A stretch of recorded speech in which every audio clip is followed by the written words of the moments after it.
अस्सलामुअलैकुम, आप देख रहे हैं नया दिन। मैं हूं आपके साथ कराची से मोहम्मद शुएब। मैं हूं महक असलम कराची से। आपने ये मेंशन क्यों किया कराची से? कराची हुआ है इस वक्त। यानी बन कबाब का हक बनता था, समोसा चाट का हक नहीं बनता था, यानी गोला गंडा का तो हक बनता था, लस्सी का हक नहीं बनता था, यानी ब्रोस्ट का हक बनता था, चरखे का हक नहीं बनता था, यानी कटाकट का हक तो बनता था मगर छोले का हक नहीं बनता था, यानी रबड़ी का हक तो बनता था लेकिन नान खताई का हक नहीं बनता सारे था। खाने आप याद करके आए हैं और सारे खाने हमने गिनवा दिए हैं। कोई बात नहीं, लाहौरी भी जो है इस बात की तो खुश है कि कम से कम फाइनल तक तो पहुंचे आहिस्ता आहिस्ता। देखिए जीते तो वो हैं, हाँ। टॉस जीते हैं ना, जीत तो जीत होती है। टॉस जीते, ये भी जीत तो जीत। हेलो भाईजान, जीत गए यहाँ से, टॉस जीत गए यहाँ। पीएसएल सीजन 5 में कराची किंग्स कामयाब हुआ और लाहौर कलंदर्स का 135 रन का हदफ आराम से कराची किंग्स ने पूरा किया। खिलाड़ियों ने जबरदस्त जश्न भी मनाया। अवाम जो है स्टेडियम में तो नहीं गई लेकिन अपने घर में जो है भरपूर इंतजाम था और कराची वालों को खुशी भी ये थी कि कराची वाले होम ग्राउंड पे खेल रहे हैं तो कम से कम जीते तो सही, और वो उन्होंने कर दिखाया। चलो जी, कर दिखाया। वैसे आपको याद है हमने कल भी कराची और लाहौर के शायकीन से सवाल किया था कि अगर जीतेंगे तो क्या करेंगे, और जीतेंगे तो कराची वाले क्या करेंगे, और अगर लाहौर वाले जीत जाते जिसकी ख्वाहिश थी तो क्या करते, क्या ख्वाहिश थी जो दबी ही रह गई, जरा सुनवा देते हैं। कराची को सपोर्ट कर रहे हैं और इंशाल्लाह कराची जीतेगा। मेरे ख्याल से कराची जीतेगा। मैं कराची किंग को सपोर्ट कर रहा हूँ और इंशाल्लाह वो अच्छा मैच जीतेगी। भाई रात को मैंने ख्वाब में देखा है, इंशाल्लाह हमारा कराची विन करेगा और कराची जीतेगा। इंशाल्लाह कराची जीतेगा। कराची किंग तो एडवांटेज तो कराची के पास। चले जी, जिसने ख्वाब देखा वो ख्वाब सच्चा हो गया। अच्छा, कुछ मीम्स भी आपको दिखा देते हैं। एक मीम थी जी, कराची से कॉल आई है, लाहौर कलंदर्स नहीं रहे। हाँ, और ये भी था ना, बहुत ज़्यादा लोगों ने फेसबुक पे ये भी अपलोड किया हुआ था। जो पीएसएल की ट्रॉफी है उसकी उस तस्वीर थी और साथ लिखा था कि मैं लाहौर नहीं जाऊंगी। इस तरह की बहुत सारी मीम्स थी जो कि गुजरी नज़रों से। लेकिन अशरफ देखिए, वही बात है कि जीता कोई भी, जीत पाकिस्तान की भी, जीत तो पाकिस्तान यूनाइटेड की भी, मुल्तान सुल्तान्स की भी, कोटा ग्लैडिएटर्स की भी, पेशावर ज़ल्मी की भी। ठीक है महक, ठीक है। दिल छोटा बिल्कुल नहीं करना है। मीम्स जितनी मर्जी बने, राना फवाद साहब पे तो वैसे ही बड़ी मीम्स बनती हैं। देखें 2020 is very different, at least final में तो पहुंचे थे। हाँ, और कल खुद कह रहे थे राना साहब के मतलब 2020 जो है ऐसा साल, इसमें कुछ भी हो सकता है। तो देखिए, अगर इसमें कराची जीत सकता है तो लाहौर कलंदर जो है वो फाइनल में भी पहुंच सकता है। पहुंचा। अच्छा, एनीवेज ये भी लोग कह रहे हैं कि कराची किंग्स को 3 महीने के लिए ट्रॉफी मिल गई है, क्योंकि जाहिर है इस बार बड़ा लेट हुआ ड्यू टू कोविड-19, और उसके बाद आगे से 3 महीने बाद दोबारा से इंशाल्लाह पीएसएल का मेला सजेगा इंशाल्लाह। अच्छा, मुझे ये बताएं आप किसको सपोर्ट करते हैं, अब तो बता दें। मैं सपोर्ट करता हूँ महक असलम को। मैं करती हूँ वो जो जीत गया। आपकी टीम थी? आपकी टीम नहीं थी पीएसएल में? मेरी टीम है पाकिस्तान की। अच्छा, और ये सारे खिलाड़ी जो हैं ये पाकिस्तानी। अगले साल की टीम आप ले रही हो? ये हम अगले साल बात करते हैं। अब आगे बढ़ते हैं, कोविड की बात कर लेते हैं। हुकूमत ने कोरोना को मद्देनजर रखते हुए तालीमी इदारे और बाजार बंद रखने का ऐलान कर दिया। रेस्टोरेंट्स, शादी हॉल्स और तकरीबात पर पाबंदी होगी, जलसे नहीं होंगे। ये जलसे होंगे। नून लीग कहती है हम जलसा करेंगे। अच्छा, नून लीग भाईजान से मेरा ये सवाल है, भाई जलसा करके आपने करना क्या है? यानी एक तरफ कोरोना है, बल्कि एक तरफ क्या, हर तरफ ही कोरोना है, और इस वक्त सेकंड वेव है, इट्स डेडली वेव पूरी दुनिया में। इस वक्त हम देख रहे हैं कि वो चाहे माइक्रो स्मार्ट लॉकडाउन हो या कि कंप्लीट लॉकडाउन हो, वो चाहे टर्की में कर्फ्यू हो, वो चाहे आज़ाद कश्मीर में लॉकडाउन हो रहा है, फिर भी जलसा करना ज़रूरी क्यों है? मानसरा में जलसा करने का उन्होंने ऐलान किया है। एनीवेज जी, बढ़ते हैं आगे और कुछ दीगर खबरें भी शामिल कर लेते हैं। सिंध हुकूमत की अगर हम बात कर लें तो सिंध हुकूमत ने कहा है कि फिलहाल एजुकेशनल इंस्टीट्यूशंस बंद नहीं होंगे, विंटर वेकेशंस नहीं होंगे। मेरा सवाल सिंध हुकूमत से भी यह है कि पहले आपने इतना क्रेडिट लिया कि जब कोरोना वायरस रिपोर्ट हुआ तो सिंध ने सबसे पहले फैसले किए, बर वक्त फैसले किए। सिंध के फैसलों की वजह से कोरोना वायरस का फैलाव स्लो डाउन हुआ। सिंध के फैसलों को देखते हुए बाकी सूबों ने फैसला किया। तो भाईजान अब क्या हो गया है? अब जबकि सेकंड वेव है, जबकि रोजाना केसेस बढ़ रहे हैं, जबकि एजुकेशनल इंस्टीट्यूशंस में भी केसेस रिपोर्ट हो रहे हैं, जबकि WHO भी ये कह रहा है कि स्टूडेंट्स की वजह से वायरस ट्रांसमिट हो सकता है, they are the carriers of corona virus, तो हम इसको क्यों सीरियस नहीं ले रहे? अच्छा, एक बात उन्होंने साथ ही कही कि जो हतमी फैसला एनसीओसी करेगा। जब हतमी फैसला एनसीओसी ने करना है, तजवीज़ दे दी है कि अर्ली विंटर वेकेशंस एंड उसमें ज़्यादा प्रोलॉन्ग किया जाएगा। उसके बाद फिर कहा जा रहा है कि समर वेकेशंस नहीं होंगी, तो इसको सीरियस लेना चाहिए। लेट्स सी एनसीओसी क्या डिसाइड करता और फिर यही बात है ना कि अगर एनसीओसी ने डिसाइड करना तो फिर जो प्रोविंशियल गवर्नमेंट्स हैं हमारी, वो इस चीज में दखलंदाजी ना करें ना, उनको करने दें फैसला। जब वो फैसले कर लेती है, एनसीओसी में वो तमाम सूबों की नुमाइंदगी होती है, वहां पर अपने कंसर्न आप जरूर शेयर करें, लेकिन उसके बाद फिर जाहिर है एक हतमी फैसला होता है और नेशन वाइड उसका इतलाक होता है। वैसे एक मंगनी की तकरीब होने वाली है, सिंध हुकूमत उससे मुतालिक तो मैंने देखा बड़ा सीरियस थी कि कोविड-19 का टेस्ट कराएं, नेगेटिव आएगा तो आएं। प्रोफेशनल फोटोग्राफर होगा, खुद से अपने मोबाइल से पिक्चर्स नहीं लेनी, 6 फीट का फासला आपने रखना है, यानी वहां पर आपकी एहतियात है बहुत ज्यादा, बिकॉज कोरोना है, बिकॉज आपकी जान बहुत कीमती है। क्या हमारे बच्चों की जान कीमती नहीं है? क्या सिंध के बासियों की जानें कीमती नहीं है? चलिए बढ़ते हैं आगे। अभी एक और खबर है, वो ये कि गिलगित में जीतने और हारने वाले उम्मीदवारों का डिनर हुआ, यानी दोनों एक ही मेज पे थे। दोनों नहीं, सारे एक मेज पे थे, जीते भी और जो हारे भी। जो जीता और बाकी सारे जो हारे। बड़े अच्छी मिसाल कायम की है।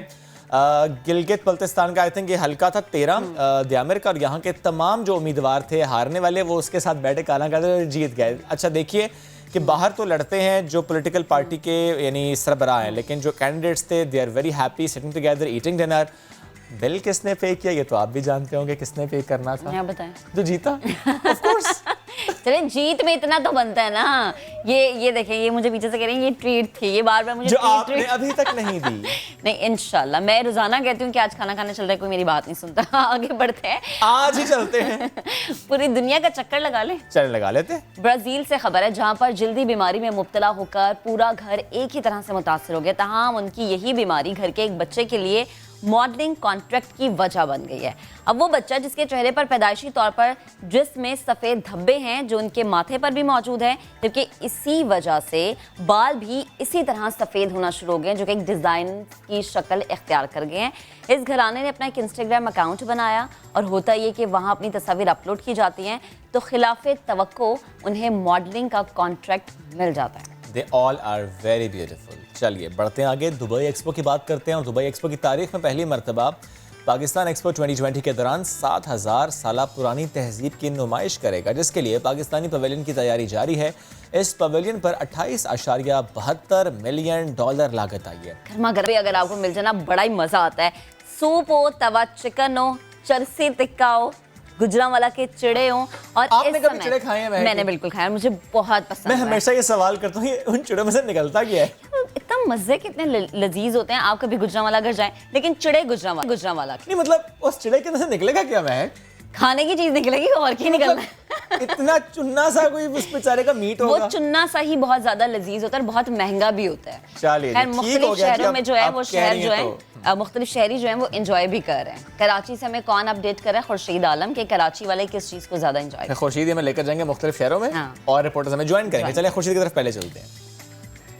कराची में हल्की सर्दियां शुरू होते ही सूप और यखनी की दुकानों और स्टॉल्स पर शायद रश लग जाता है। मैंने भी दफ्तर से वापसी पर सोचा कि सूप का एक प्याला पीता हुआ घर पहुंचूं। हम यहाँ कोशिश करेंगे लोगों से उनके तासुरात जानने की कि घर के बने हुए सूप और खाबों में क्या ख़ास बात होती है और बाहर खाने पीने का लुत्फ़ क्या है, जानते हैं उन्हीं की ज़बानी।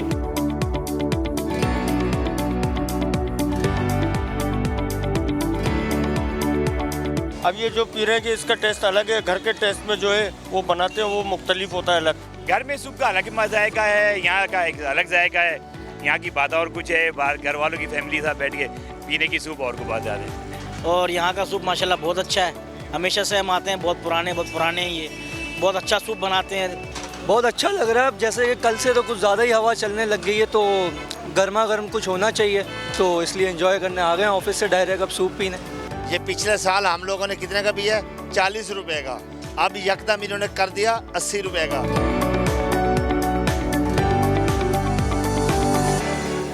कराची के शहरी तो सूप और यखनी का लुत्फ़ लेते नज़र आए हमें। अब हम चलते हैं लाहौर की जानिब और देखते हैं कि ज़िंदा दिलाने लाहौर अपनी सर्दी भगाने के लिए किन मशरूबात, किन डिशेस का और किन खाबों का सहारा लेते हैं। जी बिल्कुल, इस वक्त मैं अंदरून शहर में मौजूद हूँ और अंदरून शहर खानों के लिए बहुत ज़्यादा मशहूर है। जैसे ही आप अंदरून शहर में दाखिल होते हैं, मुख्तलिफ खानों की खुशबू आपको अपनी तरफ ज़रूर माइल करती है। लेकिन मैं इस वक्त जिस दुकान पे मौजूद हूँ, ये तवा चिकन की मशहूर दुकान है। यहाँ का तवा चिकन जो है वो बहुत ज़्यादा मशहूर है। लोग इसे क्यों पसंद करते हैं, लाहौरियों से उन्हीं की राय जानते हैं।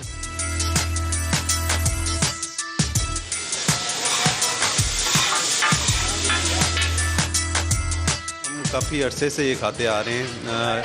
आरिफ तिक्का जो है ना ये काफ़ी मशहूर जगह है लाहौर की और ये काफ़ी पुरानी जगह है, तो बस अपनी मेमोरीज़ जो है ना वो उसको रिफ़्रेश करने के लिए पहले से खाते आ रहे हैं, तो अभी भी जो है ना दोबारा से इसका टेस्ट लेने के लिए आ रहे हैं। टेस्ट बड़ा अच्छा है इनका जो है, स्पेशली जो इनका मखनी है ना उसमें जो है जायका बहुत अच्छा है और काफ़ी अरसे से हम इस चीज़ को टेस्ट कर रहे हैं। बस ओल्ड मेमोरीज हैं, यहाँ पे स्पेंड करते हैं हम अपना टाइम बैठ के। ऑनेस्टली कहूँगा खाना बहुत ज़बरदस्त है यहाँ का, नो डाउट खाना बहुत ज़बरदस्त है। तवा चिकन और ये खा रहे थे, मज़ा आया, काफ़ी इंजॉय किया हमने और दोस्त वगैरह घूम फिर कर ही आ रहे थे यहाँ पर। आउटडोरिंग हो गई, बिजी वीकेंड के बाद ही हमारा काफ़ी आउटडोर हमारा एक टूर निकला था दोस्तों का। हमारा लास्ट पेपर था तो हमने आउटिंग का प्लान बनाया है। आई थिंक 20 किलोमीटर का ट्रैवल करके इधर आए हैं स्पेशली तवा पे। मज़ा तो बहुत अच्छा है क्योंकि जब हम सर्दी से आते हैं ना तो गर्मा गर्म खाने का और भी मज़ा आता है। ये 30 साल का जायका हमारे पास बड़े बच्चों को भी लगा हुआ है, हमें भी लगा है। हमने अक्सर 3 दिन बाद इधर आते हैं, तो ये टेस्ट हम मिल नहीं सकता कहीं पे भी। जी बिल्कुल, आपने लाहौरियों से खाने के बारे में उनकी राय जानी। उनका कहना था कि सर्द मौसम में अजीज़ों कारिब और दोस्तों का साथ हो और चटपटे खाने साथ में मैसर आ जाएं तो उनका मज़ा जो है वो मज़ीद दोबाला हो जाता है। तो अब आपने लाहौरियों की जो कि खाने के बहुत ज़्यादा शौकीन माने जाते हैं तमाम ओपिनियन भी सुनी और उनका क्या कहना था खाने के बारे में वो भी जाना। पेशावर का रुख करते हैं, वहाँ चल के देखते हैं कि वहाँ के लोग खानों को कैसे एंजॉय कर रहे हैं। पेशावर के रिवायती काबों में चरसी टिक्का लोगों में काफ़ी मकबूल है। इसकी ऐसी क्या वजह है, आइए शहरियों से जानते हैं।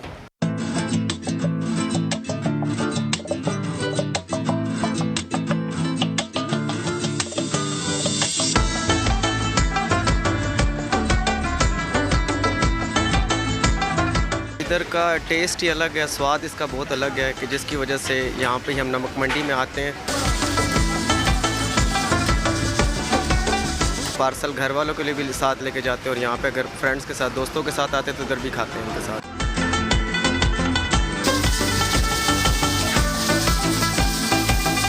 ये तो जी हमारी पठानों की खुराक है, एक नंबर। ये बस टमाटर ये वगैरह इसमें डालते हैं।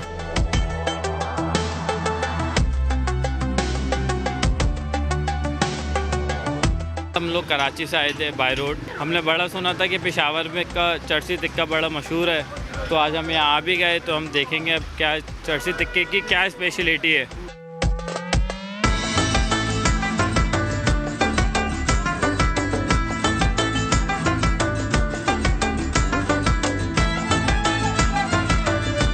खानों में तो चरसी टिक्का अच्छा लग रहा है, जायका अच्छा है उसका।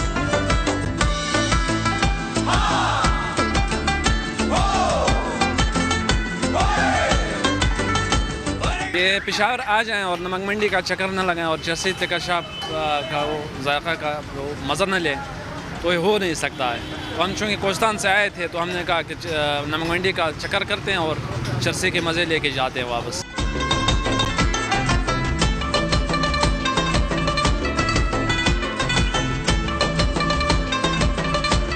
यूँ ही यहाँ पेशावर पहुँचे तो दोस्तों ने कहा यार जाते हैं उधर चरसी टिक्के के पास, बड़े मशहूर है, नाम सुना था। तो वाकई बहुत ज़्यादा लिज़्ज़त है इसमें अल्हम्दुलिल्लाह, और अच्छे लोग हैं, मेहमान नवाज लोग हैं, बहुत मज़ा आया यहाँ पर।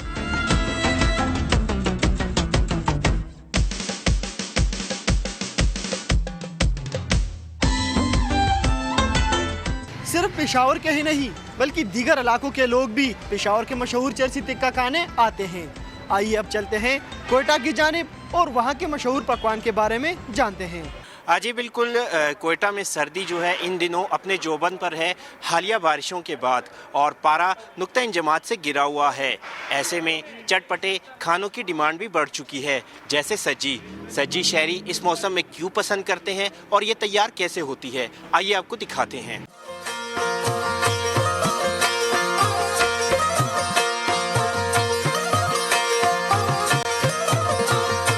सज्जी एक ऐसा बेज़र चीज़ है, इसमें सिर्फ नमक लगता है और मसाला और घी का ज़रूर कुछ नहीं है। इसको कम से कम 2 घंटा हमने रखना है नमक में, नमक डाल के। उसके बाद कम से कम 3 घंटा इसका बनने में या तैयार होने में लगता है।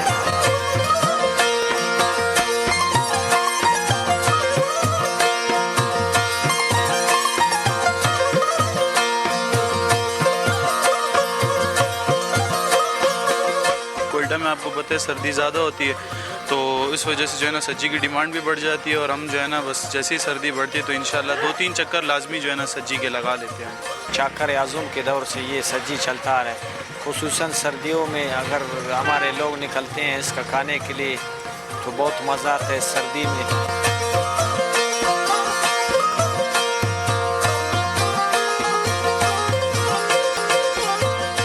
ना सिर्फ कोयटा बल्कि ठिठरती सर्दी में मुल्क के दीगर इलाकों से आने वाले अफराद भी सज्जी खूब शौक से खाते हैं। कैमरामैन शहजाद अनवर के साथ मोहम्मद आतिफ, समा, Quetta.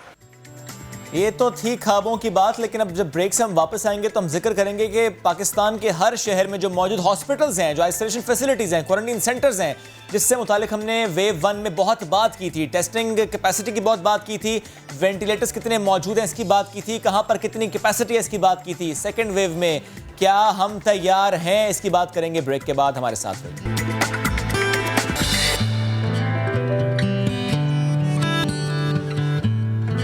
Welcome back after the break. 2020 कितना मुख्तलिफ रहा, क्यों? क्योंकि कोविड-19 यानी पिछले साल रिपोर्ट हुआ, नवंबर में रिपोर्ट हुआ, 1 साल मुकम्मल हो चुका है। चीनी गवर्नमेंट के मुताबिक जो कोविड का पहला केस है, जिसे अब कहा जाता है कि वो पहला केस हो सकता है, लेकिन जाहिर है उसमें से कोई भी पेशेंट जीरो नहीं था, हतमी राय कायम नहीं कर सकते। पहला केस 17 नवंबर 2019 को रिपोर्ट हुआ चीन के सूबे हुबाई में, और उस वक्त कहा जाता है कि 55 साल ये एक शख्स था जिसमें ये कोरोना वायरस की तशखीस हुई थी। निमोनिया लाइक सिम्टम्स थे।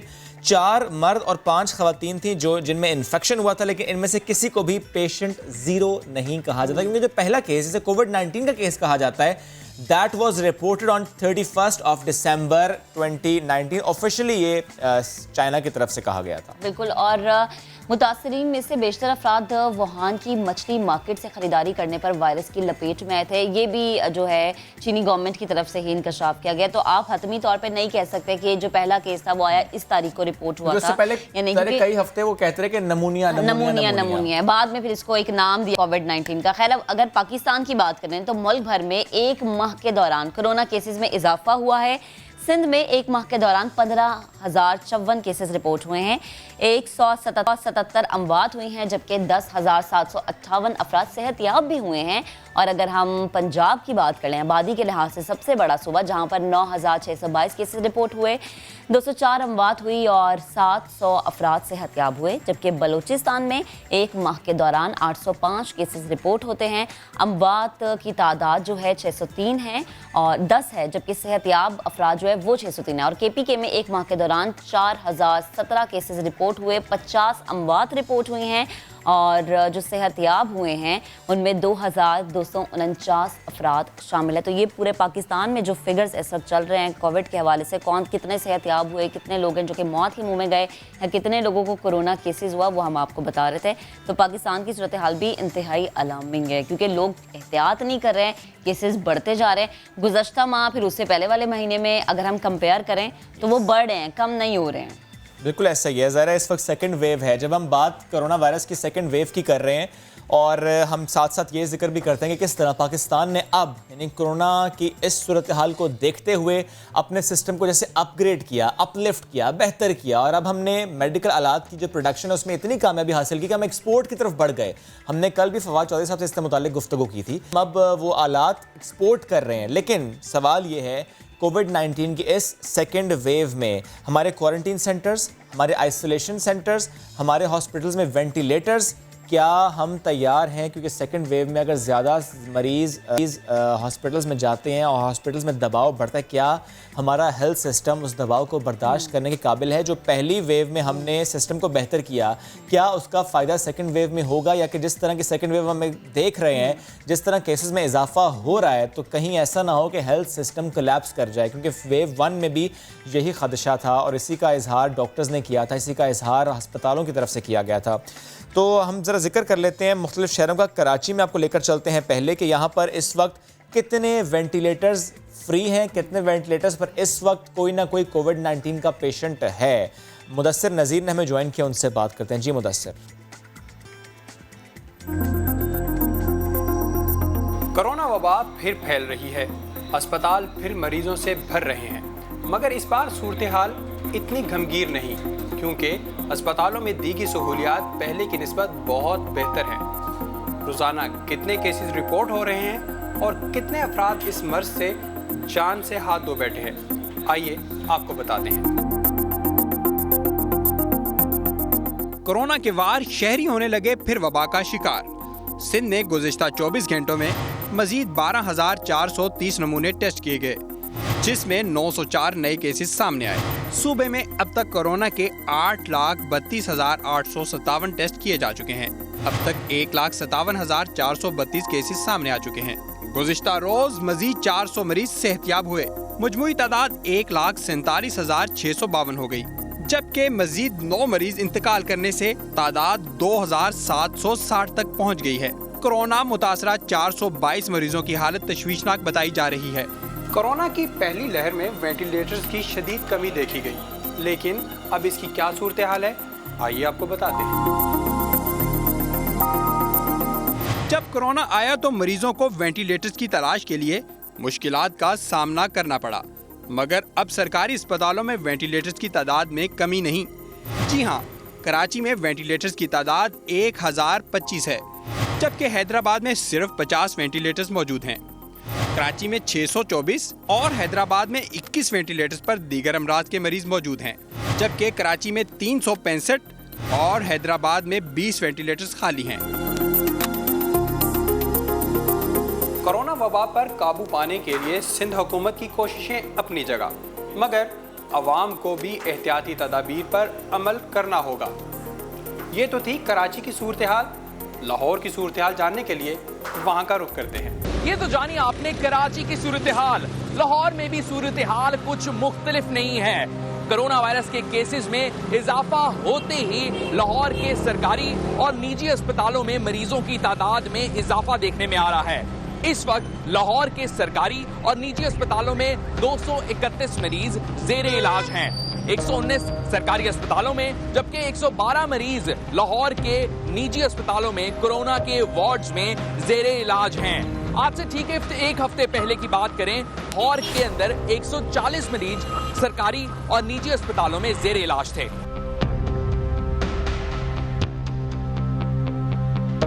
कोरोना वबा की पहली लहर आते ही लाहौर के सरकारी और निजी अस्पतालों के अंदर आइसोलेशन सेंटर्स फाल कर दिए गए थे। वो आइसोलेशन सेंटर्स आज भी फाल हैं, लेकिन जो सबसे बड़ा अस्पताल कायम किया गया था लाहौर के अंदर, एक्सपो सेंटर का, उसको पंजाब हुकूमत ने बंद कर दिया जब वो खाली हो गया था।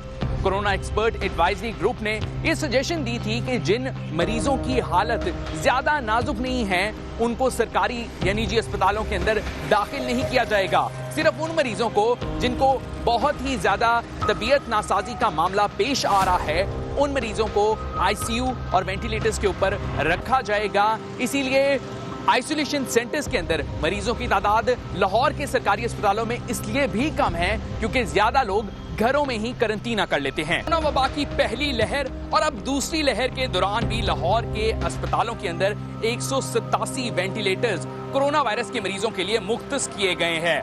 187 में से 140 से ज्यादा वेंटिलेटर्स अब भी खाली पड़े हुए हैं। लेकिन पहली लहर के दौरान केसेस में इजाफे की वजह से लाहौर में वेंटिलेटर्स बहुत ही महदूद हो गए थे।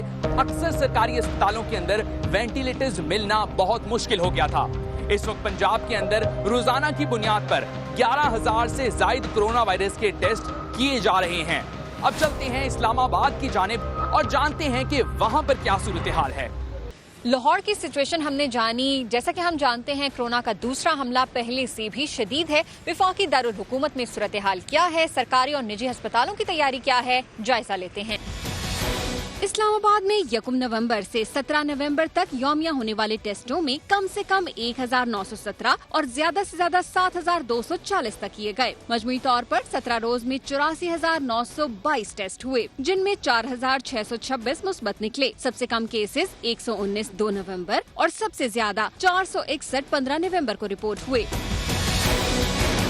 बात की जाए वबा से निमटने की तो इस्लामाबाद के 11 मुख्तलिफ अस्पतालों में आइसोलेशन वार्ड्स फाल, 71 वेंटिलेटर्स और 350 बेड्स मुख्तस। शहर में कोरोना के 203 मरीज ज़ेर इलाज, दस्तयाब 71 वेंटिलेटर्स में से 52 पर मरीज मौजूद हैं। मुआवने खुसूसी सेहत डॉक्टर फैसल सुल्तान के मुताबिक पहली तैयारी अब भी काम आ रही है। हमने कैपेसिटी बिल्ड की थी, वो इंशाल्लाह अभी कोई उसके करीब भी हम नहीं है, लेकिन हमें आगे की तैयारी रखनी है, दोबारा से एनर्जाइज करना है उन सारी फैसिलिटीज़ को, ताकि अगर खुदा न खास्ता ये लहर थोड़ी और ऊपर जाती है तो हमारे ऊपर उस तरह से प्रेशर ना पड़े जैसे कि जून में पड़ा था। बेड्स में इस वक्त इस्लामाबाद समेत तमाम शहरों में अभी हमारे पास खासी गुंजाइश मौजूद है। मसला ये नहीं है, मसला ये है कि हम वो जो अवेलेबल गुंजाइश है उसको भरना नहीं चाहते। हम चाहते हैं कि उससे पहले हम इस वबा पे बेहतर ये जल्दी काबू पा लें। हुकूमत अपने तय तो तैयार है, लेकिन अवाम ने ताउन न किया तो बाजी फिर पलट भी सकती है। पहले ये था कि इसके 5 स्टेजेस हैं,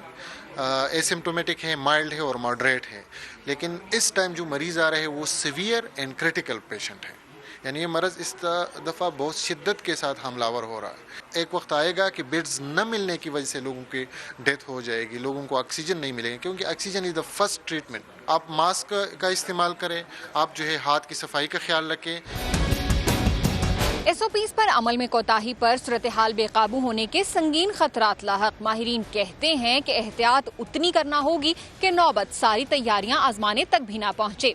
अब हम चलेंगे कोयटा और वहाँ मौजूद अपने नुमाइंदे से वहाँ की सूरत हाल जानते हैं। बलूचिस्तान हुकूमत का कहना है कि कोरोना की दूसरी लहर का मुकाबला करने के लिए उनकी हुकूमत मुकम्मल तौर पर तैयार है। इस सिलसिले में बलूचिस्तान हुकूमत के तर्जुमान लियाकत शवानी क्या कहते हैं, आइए जानते हैं।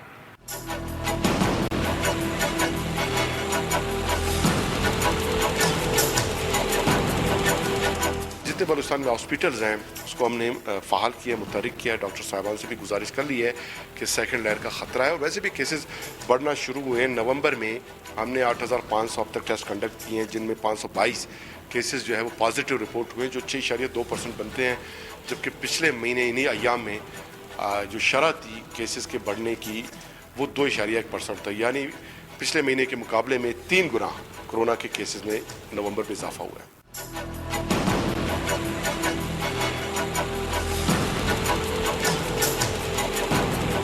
हमने कोयटा में दीगर 3 लेबॉर्ट्री इस्टेब्लिश किए, टेस्टिंग कैपेसिटी हमने बढ़ाया, और वेंटिलेटर्स हमारे उस वक्त 20 से ज़्यादा नहीं थे, उसमें हमने इजाफा किया।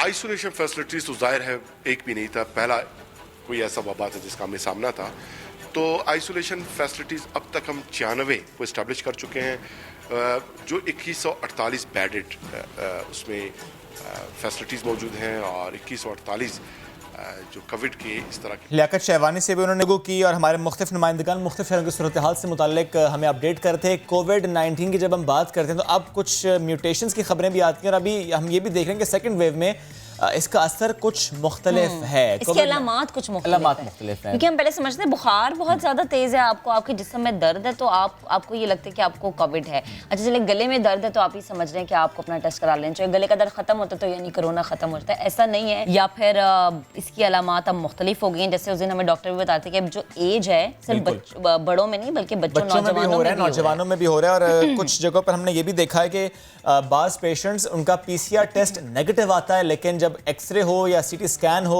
तो मालूम होता है कि उनको कोविड है। बात करेंगे इसी अहम मौजू पर। हमें ज्वाइन किया है आगा खान यूनिवर्सिटी हॉस्पिटल से प्रोफेसर डॉक्टर आदिल ने। डॉक्टर साहब गुड मॉर्निंग कहेंगे आपको।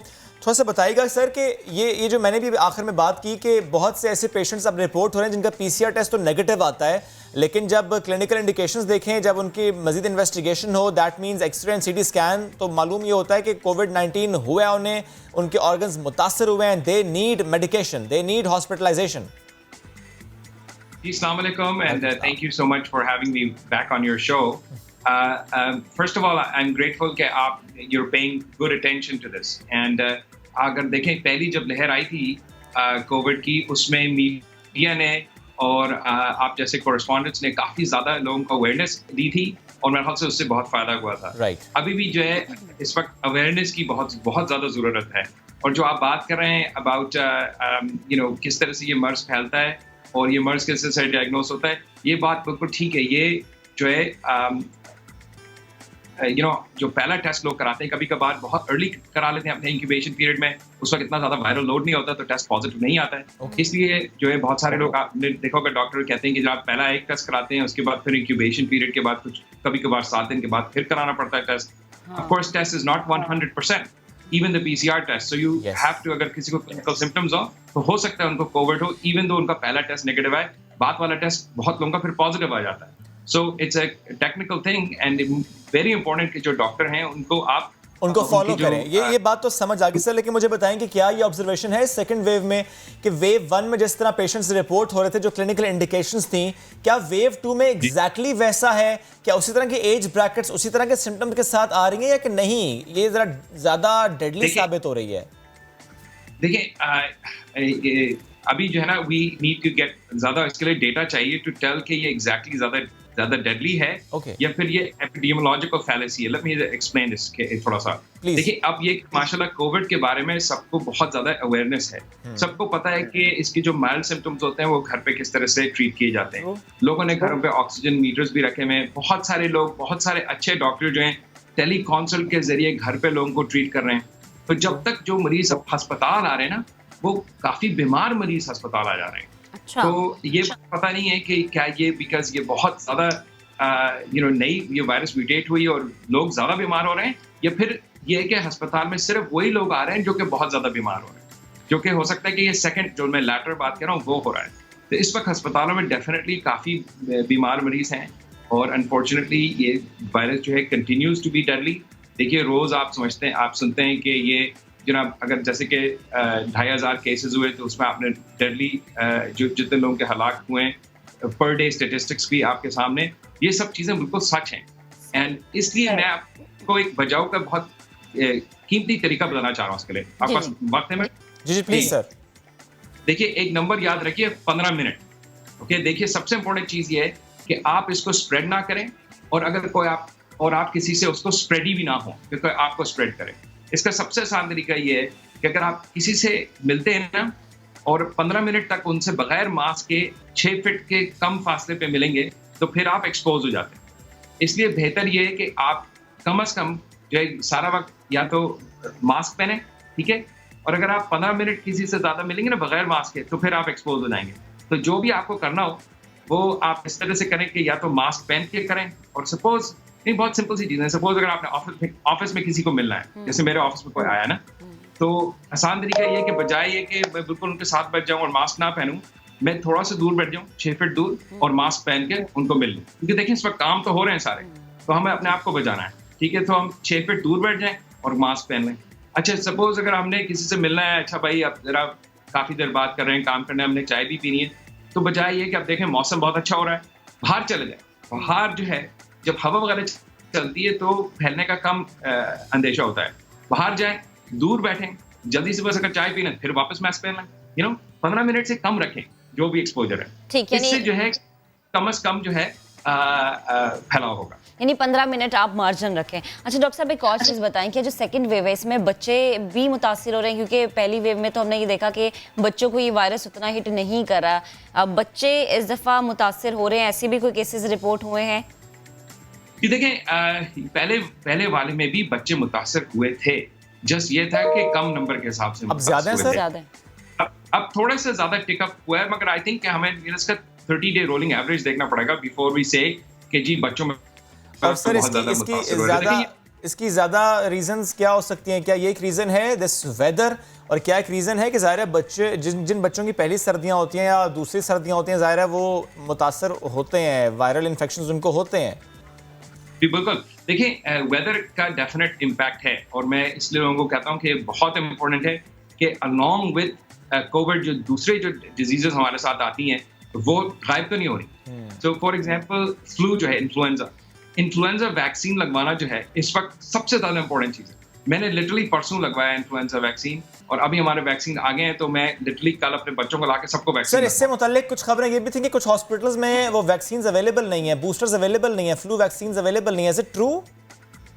देखिए, हमारे पास तो डेफिनेटली आगा खान में we have received stock and we can get it. So अगर किसी को आके कराना तो यहाँ से भी करा सकते हैं। और सर, उसके लिए कहते थे कि अक्टूबर इज द मंथ की जब वैक्सीनेशन होती है, लेकिन अब हम मिड नवंबर में है। Is it the right time for a कराचियाई to get that vaccine? I think it's definitely a time for people to get the vaccine.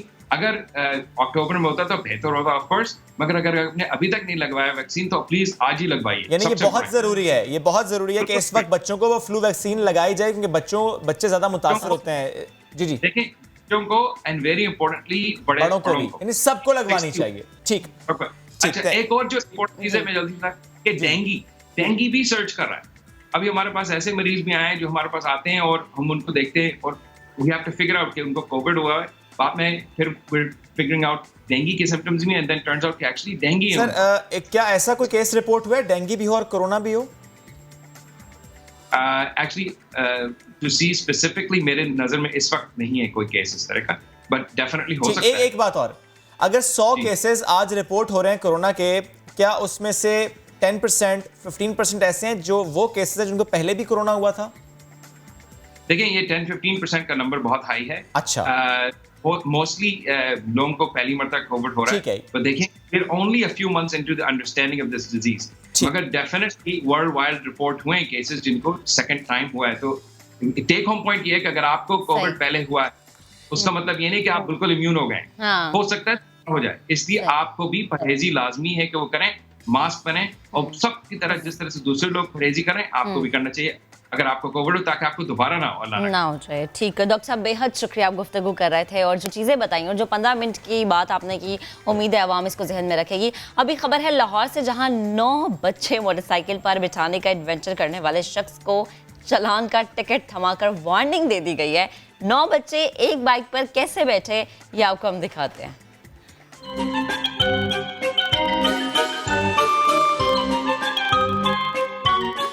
एक मोटरसाइकिल 9 बच्चे 10वां खुद। लाहौर के शहरी ने ट्रैफिक कवानीन की धज्जियां बिखेर दी।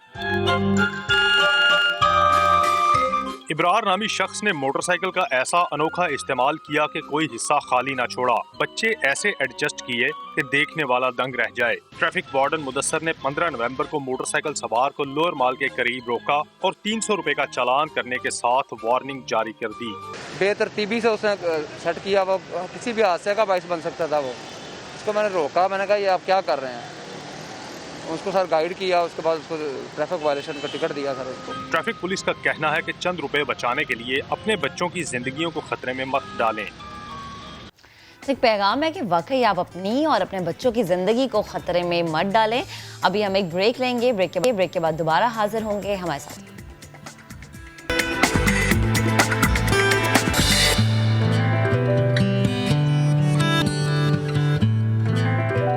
पाकिस्तान के हालातों वाक़यात करते हैं। खबर ये है कि नौमौलूद जो बच्चे हैं अब उनको पहला हिफाजती इंजेक्शन लगेगा, तभी बर्थ सर्टिफिकेट उन्हें मिलेगा, अदरवाइज पैदाइशी सर्टिफिकेट उन्हें नहीं मिलेगा। पंजाब हुकूमत ने फैसला कर लिया है। बताया गया है कि जब तक वैक्सीन नहीं लगेगी सर्टिफिकेट भी नहीं मिलेगा, ऐसा कहना है सूबाई वजीर सेहत डॉक्टर यास्मीन राशिद का। वो ये कह रही हैं कि अब नौमौलूद को पहला हिफाजती इंजेक्शन लगेगा, तभी पैदाइशी सर्टिफिकेट दिया जाएगा। उनका क्या कहना था आपको हम सुनवा देते हैं। देखिए, हमारे लिए बहुत बड़ा इम्पॉर्टेंट चीज़ है कि इम्यूनाइजेशन प्रोग्राम हमारा कामयाब हो। इम्यूनाइजेशन प्रोग्राम वो है जो हिफाजती टीके बताए जाते हैं जब वो पैदा होते हैं और उनको टीके लगाए जाते हैं, उनका लगना, फिर उसके बाद एक कार्ड उनको मिलना और फिर वक्फे पे जो इंजेक्शन लगते हैं उनसे आपको पता है कि 10 ऐसी मूजी बीमारियाँ हैं जिसमें पोलियो भी शामिल है, जिससे बच्चों को हम बचा सकते हैं। अब हम ये कोशिश करने लगे हैं कि ख़ास तौर पे सरकारी अस्पतालों में और दूसरे अस्पतालों में बर्थ सर्टिफिकेट उस वक़्त तक दिया ना जाए जब तक बच्चे को उसके नौमौलूद जो नए बच्चे पैदा हुए हैं उनका पहली डोज उनको लग ना जाए, ताकि उनकी रजिस्ट्रेशन हो जाए, उनका कार्ड बन जाए और फिर पेरेंट्स उस कार्ड को फॉलो अप करते रहेंगे। यानी माँ बाप जो हैं उस कार्ड्स के ऊपर उनके वक्फे के मुताबिक इंजेक्शन लगवाते जाएं, ताकि जब वो स्कूल में बच्चे पहुँचे तो उनके पास पूरी वैक्सीनेशन का कार्ड मुकम्मल तौर पे होना चाहिए। जो हमने अब इंशाल्लाह ये भी प्रेजेंट करेंगे गवर्नमेंट को कि हम उन सारे पेरेंट्स को ज़्यादा सहूलत दें जिन्होंने अपने बच्चों के हिफाजती टीके जो हैं उनको वक्त से लगाए। अच्छा और बड़ा ज़बरदस्त इकदाम है ये, और यकीनन ऐसा होना चाहिए कि जब बच्चे स्कूल जाएं तो उनके पास प्रीवियस रिकॉर्ड हो कि वालिदैन ने उनकी क्या अच्छे तरीके से किया। यानी खैर अब आप ये सोच रहे होंगे कि इस सोफ़े पे मैं और मेरे साथ मेरे को एंकर शुएब थे, कहाँ चले गए। मैं भी सोच रही हूँ कि वो कहाँ चले गए। शुएब कहाँ हैं आप, कहाँ चले गए हैं? अब हम आपको देखना चाह रही है। मुझे देख लीजिए, मैंने सोचा महक कि मैं जरा ट्रेन पकड़ लेता हूँ, क्योंकि मुझे वो दिन भी याद है जब हमने खबर शेयर की थी कि सुप्रीम कोर्ट ने कहा है कि केसीआर को बहाल किया जाए। हमने हर खबर शेयर की, तजावुजात का खात्मा, एहतजाज, ट्रेन की बोगियां तैयार हो रही हैं, कराची आने वाली हैं, इस्लामाबाद कराची पहुंच गई हैं, ट्रैक क्या होगा, कहाँ पर मसाइल, सब शेयर किया, एरियल व्यूज शेयर किए। कितना जबरदस्त दिन है आज। केसीआर पहुंच चुकी है यहाँ पर और चलने को तैयार है। कल की डेट अनाउंस की गई है कि केसीआर पटरी पर रवां दवा होगी। 15 स्टॉप्स होंगे, 4 up track, 4 down track, Lyari से मलीर और पिपरी से लियारी। आई थिंक मैं थोड़ा कंफ्यूज कर गया हूँ इसको, थोड़ा सा ज़रा मेरे लिए भी नई चीज़ है ये, बट औरंगी से आई गेस ये मलीर एंड देन पिपरी से Lyari. Yes I am right now. तो ये चलेगी जनाब 4 up track, 4 down track. KCR is beautiful यहाँ पर लगी हुई है। तो मैंने सोचा कि इससे पहले कि कराची सफ़र करें, क्यों ना हम यहाँ से भी दिखाएं कि इस वक्त हम मौजूद हैं कराची सिटी स्टेशन पर और यहाँ पर केसीआर की बोगियाँ लग चुकी हैं। लोग यहाँ पर देखने आ रहे हैं इसको। वाई? बिकॉज ज़ाहिर है बहुत अरसा लगा।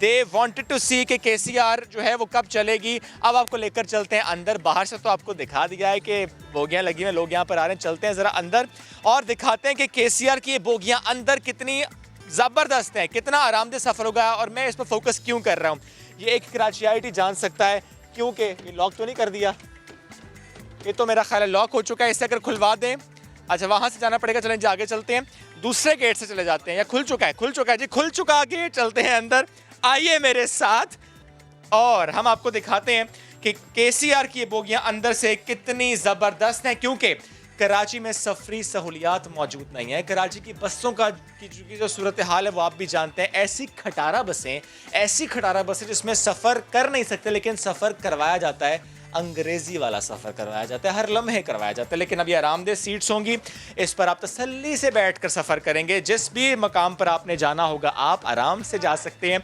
अच्छा ये महक मुझे देखकर याद आ गया, जब ऑरेंज लाइन का इफ्तिताह हुआ था कराची में, बच्चे इससे लटक रहे थे। मैं नहीं लटक रहा, मैं सिर्फ आपको बता रहा हूँ। क्या कराची में बच्चों के झूले मिलेंगे? क्या कराची में बच्चे इस पर लटकेंगे? इसके साथ साथ आरामदेह सीट्स हैं, फोम लगा हुआ है सीट्स पर। कराची वाले इसके भी आदी नहीं थे।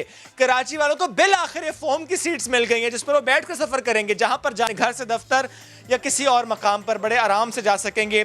15 स्टॉप्स होंगे, हर स्टॉप पर 1-2 मिनट ट्रेन जो है वो रुकेगी। अभी देखना ये कि जब ट्रेन चलती है तो क्या ये 60 किलोमीटर का ट्रैक क्या ये क्लियर हो चुका है, क्योंकि शेख रशीद साहब ने कहा था कि चंद किलोमीटर का तो हम क्लियर करा चुके हैं, बट जो बाकी काम है वो सिंध हुकूमत ने करना है। सिंध हुकूमत ने करना है काम, तो देखते हैं काम होता है कैसे। बिकॉज सिंध हुकूमत ने काम करना होता भैया तो ट्रांसपोर्ट का निज़ाम बहुत बेहतर होता। हमारी बर्थडेज आ जाती हैं जिस पे वादा किया जाता है कि आपकी बर्थडे से पहले ग्रीन लाइन चल जाएगी, वो नहीं चलती। एनीवेज केसीआर अब चलने को तैयार है और आगे चलकर हम बाकी बोगियां भी हम देख रहे हैं। इस वक्त जो है ना सफाई, बार बार सफाई की जा रही है, चमका के रखा जा रहा है। लश्कारे मार रही है केसीआर, क्यों ना लश्कारे मारे। बड़े प्यार से लेकर आए हैं जनाब कराची वालों के लिए। इस्लामाबाद से यहाँ तक पहुंची है और अब यहाँ से कल यानी 19 तारीख को चलेगी। तो लेट्स सी कल जब कराची वाले इस पर सफ़र करते हैं तो वो कितना खुश होते हैं, क्योंकि बड़ी मुश्किल से, बड़ी दुआओं के बाद, मैं तो कहता हूँ मनतो मुरादों के बाद केसीआर चलने वाली है, क्योंकि बहुत साल पहले चलती थी। अब जब चलेगी तो फिर हो सकता है कोई मसाइल हों, लेकिन उन मसाइल से घबराना आपने बिल्कुल नहीं है। कराची वालों तैयार हो, केसीआर चलने को तैयार है। जी बिल्कुल श्वेब, और आपको देख के मुझे अंदाजा हो रहा है कि आपको बहुत खुशी हो रही है, आपके चेहरे से आया ये खुशी, आपका अंदाज से पता चला कि आप कितने एक्साइटेड नजर आ रहे हैं। और अब आप ऑफिस रोजाना एक्साइटेड महक, क्योंकि आप जरा सोचिए महक कि कराची में जब हम ऑफिस से घर जा रहे होते हैं और हम देखते हैं रास्ते में जो बसेस होती हैं, क्या हाल होता है, क्या हाल होता है उन बसेस का, और उस पर आना, उस पर कहीं जाना, आप यकीन करें वो ऐसा तकलीफ दे सफ़र होता है। किसी के जॉइंट पेन स्टार्ट हो जाते हैं, किसी की कमर की तकलीफ हो जाती है, ताखीर से पहुंचना, तो क्यों ना खुश हो। बिल्कुल, और हम उम्मीद भी यही रख रहे हैं कि अब ट्रॉफी हो चाहे वो केसीआर हो, चाहे वो केसीआर हो। हाँ, हम उम्मीद रख रहे हैं कि अब आप रोजाना ऑफिस जो है अपनी गाड़ी पे नहीं बल्कि इसमें आया करेंगे, केसीआर में आप आया करेंगे। आप इसका सफर क्या करेंगे? गुजरती महक, हमारे घर के पास इसका स्टेशन या स्टॉप नहीं है, तो वहां से नहीं गुजरेगी। चले हम सफर इसमें जरूर करेंगे, स्टेशन है, हम इसमें सफर जरूर करेंगे, झूले जरूर लेंगे इसके। ठीक है, अब मैं चाहूंगी कि आप वहां से निकल के झूला नहीं लेना, ये झूला नहीं लेना महक, ये वाला झूला बिल्कुल नहीं लेना। ठीक है, अब वहां से निकल के वापस दफ्तर आ जाए, वापस स्टूडियो में आए और हमें ज्वाइन करें। चलें जी, हमें शुएब बता रहे थे, और जो एक्साइटमेंट शुएब के चेहरे पे थी, यकीनन हर कराची वाले के चेहरे पे ये एक्साइटमेंट होगी, क्योंकि कराची वालों ने बहुत मुश्किलात देखी हैं। उन मुश्किलात के बाद अगर उनको सफरी सहूलियत मिल रही हैं तो ये उनके लिए एक नेमत है, बल्कि माले गनीमत है। आगे बढ़ते हैं और ऐसी शख्सियत से आपको मिलवाएंगे जिन्होंने आसाइशें छोड़ दी और वो पहुंची उन लोगों की मदद के लिए जिनकी मदद के लिए कोई आगे नहीं आ रहा था। पाकिस्तानी नौजवान अमरीकी फैमिली की ऐसी बेटी जिसने तमाम तर सहूलियात, जिंदगी की तमाम आसाइशों को छोड़कर अपनी जिंदगी मुहाजिरीन की खिदमत और उनकी जिंदगी बचाने के लिए वक्फ कर दी। हम बात कर रहे हैं अनम अली की, जो इन दिनों बांग्लादेश में रोहिंग्या मुसलमानों के मुहाजिरीन कैंप में बतौर मेडिकल ऑफिसर के तौर पर खिदमत सरअंजाम दे रही है। उन्होंने हमें ज्वाइन किया है, शामिल गुफ्तगू करते हैं। अस्सलाम वालेकुम मामा अनम, गुड मॉर्निंग, कैसी हैं आप? बेहद शुक्रिया वक्त देने के लिए। सबसे पहले तो आप जिस जगह पर मौजूद है वहाँ के हालात में जानना चाहूँगी। बांग्लादेश में रोहिंग्या मुसलमानों को किस तरह से ट्रीट किया जा रहा है, उनके इस वक्त वहाँ पर क्या हालात है, प्लीज़ शेयर कीजिएगा। अस्सलाम वालेकुम, thank you so much for having me, बहुत बहुत शुक्रिया आपका। यहाँ के हालात अब मैं आपको क्या बताऊँ, Alhamdulillah, I mean, it's probably the best that we can do. Government of Bangladesh has done a tremendous job in housing these refugees here in Bangladesh. International community, they have come together to respond to this emergency. पिछले 3 सालों से मैं यहाँ पे रहती हूँ. Obviously, अब तो हम COVID से भी डील कर रहे हैं. In the camps, there is COVID. यहाँ पे बहुत सारे isolation and treatment centers शुरू किए हैं. There are many different COVID initiatives that we have started here on the ground. But obviously, camp setting में physical distancing is nearly impossible. एक shelter में 5 से 12 लोग रहते हैं, family members.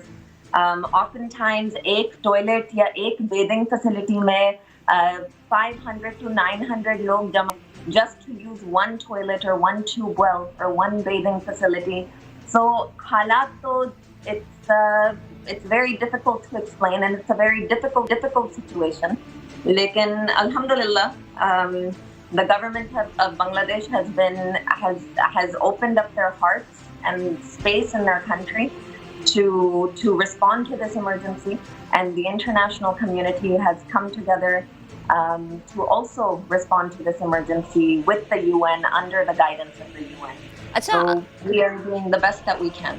ज़बरदस्त। अना, मुझे एक और बात बताएं, आप जैसे कह रही हैं कि मुहाजिरीन की ज़िंदगी बड़ी मुश्किल होती है, बड़ी मुश्किलात का उन्हें सामना करना पड़ता है, आपने खुद भी जिक्र किया, तो आपने फिर कब और कैसे ये सोचा कि आपने इस चीज़ का हिस्सा बनना है, इन लोगों की खिदमत करने का आपको मौका अगर अल्लाह ने फराहम कर दिया, तो आपके जहन में ये चीज़ कैसे आई कि अब मुझे ये काम करना है, मैंने अपनी ज़िंदगी इस काम के लिए वक्फ कर देनी है? जी, so actually 5 साल पहले मैं अमेरिका में मेरी पैदाइश हुई, वहीं पे मैं पली बड़ी, वहीं पे I went to college, university, Stanford University से I graduated with my masters, and फिर अमेरिका में ही काम कर रही थी, and one day I saw a photo, एक फोटो वायरल हुई थी 5 साल पहले of a Syrian child जो बेचारा डूब के मर गया था on the way from Syria to Greece. And ये जो फोटो वायरल हुई थी, I think that photo spoke to me And I remember sitting in my air-conditioned office, drinking my Starbucks coffee, and just seeing that. मतलब मैं ये सोच रही थी कि मैं कर क्या रही हूँ? What am I doing? I'm not benefiting anybody but myself. कि और किसी का फायदा नहीं हो रहा है मेरे यहाँ ऑफिस में बैठने से. And that's when I decided कि अब मुझे जाके कोई volunteer करना है. अम्मी अब्बा से इजाज़त ली, 1 महीने की इजाज़त ली थी. अब माशाल्लाह से 5 साल हो चुके हैं इस बात को. और उन्होंने जाने दिया. उन्होंने 1 महीने के लिए जाने दिया था. 1 महीने को 3 महीने कर दिया, 3 महीने को सालों कर दिया. But I saw that photo and within 2 weeks मैं उसी जगह खड़ी हुई थी जहाँ वो जो बच्चा जो मिला था, जो डूब के मर गया था, मैं वहीं पे खड़ी हुई थी. और वहाँ जो मैंने सबसे पहले काम जो शुरू किया था वो यही किया था कि we were bringing in the boats, जो boats वहाँ से सीरिया से आ रही थी, टर्की से आ रही थी, into Greece. वहाँ पे I was bringing in those boats, identifying emergency cases, कौन से beneficiaries, कौन से patient अस्पताल ट्रांसफर करने हैं, किन को transit unit में भेजना है to get registered as refugees. And that is how I started. From there, वहाँ से I responded to emergencies in Greece, in Syria, in Lebanon, in Turkey, and now, mashallah से in Bangladesh. पिछले 3 सालों से मैं बांग्लादेश. तो अनम, मुझे ये बताएं कि तमाम तर सफ़र में कौन-कौन सी ऐसी मुश्किलात थी जिनका सामना आपको करना पड़ा? मुश्किलात तो बहुत ही ज़्यादा थी, and I don't want to get into the details of that because आपके रोंगटे खड़े हो जाएंगे, and that's not what I'm here to do. The challenges were tremendous. Even now the challenges are tremendous. I mean, just hearing stories, ये कहानियाँ सुनना from के bum blast की कहानियाँ सुनना, how families were escaping. Even here जो इन लोगों के साथ हादसे हुए हैं in Myanmar, रखाइन स्टेट में, और जब ये लोग यहाँ आए हैं 2017 में, इन लोगों के साथ क्या हुआ है, it's very difficult to talk about. But and I think the spin that we can take on it is how we can help them, how we can respond to this emergency, and what can we do now. The challenges and everything that we are facing. Obviously, me on a day-to-day basis, I am facing tremendous challenges. Number one, being a Pakistani American in Bangladesh, it's extremely challenging. मुझे रोजाना सवाल आते हैं कि आप पाकिस्तानी हैं, अच्छा आप पाकिस्तानी यहाँ काम कर रहे हैं. It's very difficult to face that. And I always respond कि I'm American Pakistani, but still, there is that animosity still to this day.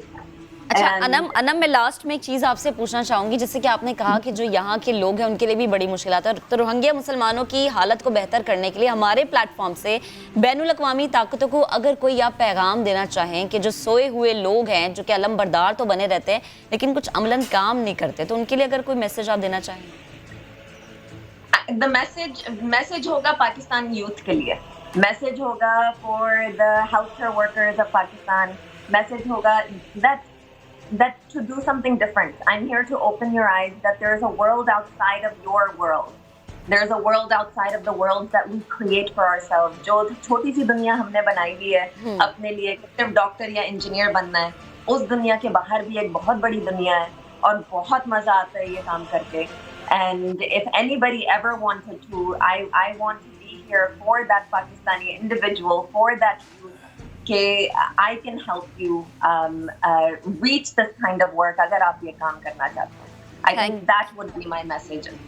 Thank you so much अनाम, थैंक यू सो मच. और यकीनन ईद की खिदमत से बढ़ के और कोई काम नहीं होता. अगर आप डॉक्टर, इंजीनियर अपनी ज़िंदगी में किसी भी मकाम पर पहुंच गए हैं, तो ये याद रखें कि आपने अपने लिए तो ये कर लिया, लेकिन दूसरों के लिए क्या किया है, जिसके बारे में हम कहते हैं कि आपके अगर हक हैं तो दूसरों के भी कुछ हक आप पर हैं, और वो यही है कि आप उनकी खिदमत करें। तो अभी हमें एक ब्रेक लेनी है। जब हम ब्रेक से वापस आएंगे तो आपके मसलों का जिक्र करेंगे जो कि आप हमें बताएंगे टेलीफोन कॉल पे, और उनका जो आसान सा हल है जो कि आपके किचन से ही मिल जाएगा, अपने पैनल से हम उसका जवाब जानेंगे। हमारे साथ रहिएगा। Welcome back. मैं भी वापस आ चुका हूँ। ट्रेन ने मुझे एथे ला देता है, मैं एथे पहुंच गया, लेकिन सर्दी भी पहुंच चुकी है। किसी ट्रेन पर बैठकर पहुंच चुकी है जनाब, हर शहर में पहुंच चुकी है। और जब सर्दी आती है, थोड़े थोड़े से छोटे से मसाइल जिन्हें आप बड़ा भी समझ सकते हैं, लेकिन उसके बड़े ही क्विक सोल्यूशंस होते हैं हमारे पास, यानी हमारे पैनल के पास। और उसी सेगमेंट में आपको हम कहते हैं खुशामदीद। यू कैन कॉल अस, अपना कोई इशू है तो शेयर कीजिएगा। हम कोशिश करेंगे कि क्विक रेसिपीज आपके सामने रखें कि किस तरीके से आप इस मौसम के मसलों से छुटकारा हासिल कर सकते हैं। Doctor Isa and doctor Khurram is with us. Good morning ji. अस्सलाम वालेकुम, क्या हाल है? फटी एड़ियां, बालों में खुश्की, ये तो दो ऐसे हैं ना जो सर्दी के साथ आते हैं। बिल्कुल आते ही आते हैं। Doctor Isa, starting from you. सर्दी में एक और मसला बहुत आता है। क्या?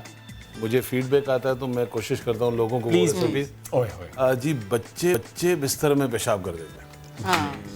दिल्ली का तो उनका उठने का बात। अच्छा, लेकिन ये जो 8-10 साल की एज में करे तो माँ बाप परेशान।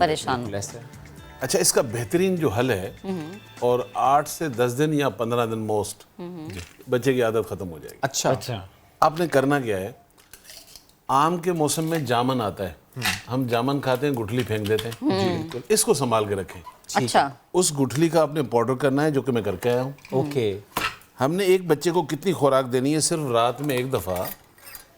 ऐसे बच्चे 2 साल से लेकर 10 साल के हैं, आपने ½ टी स्पून गुठली का, जो जामन की गुठली का पाउडर है, ठीक है, ½ टी स्पून लेना है, और इसमें ऐड कर देना है शहद जी, ½ टी स्पून। अच्छा, फ्लेवर भी बहुत अच्छा हो जाएगा। आप रात में ऐसे बच्चे को चटा दें, बस 10 से 15 दिन में ये प्रॉब्लम आपकी खत्म। जबरदस्त। इससे होगा क्या? वो कंट्रोल करेगा या वो उठ के जाएगा? नहीं, कंट्रोल हो जाएगा। कंट्रोल हो जाएगा। हाँ, एक्चुअली जैसे आपने देखा होगा, जब हम बुजुर्गी में चले जाते हैं और कुछ शुगर या इस तरह की बीमारियां होती हैं, तो हमारे जो वो बुजुर्ग हैं वो भी यूरिन अनकंट्रोल हो जाता है। हाँ। इनको रात को बार-बार नींद में उठना नहीं, ये बच्चों के लिए। अच्छा, उनको क्या करना है, अगर उनको भी प्रॉब्लम है, अगेन वही जामुन की गुठली उठाएं और मेथी दाने का पाउडर उठाएं। ओके, इन दोनों को मिक्स कर लें। ठीक है, ये उनकी मेडिसिन रेडी हो गई।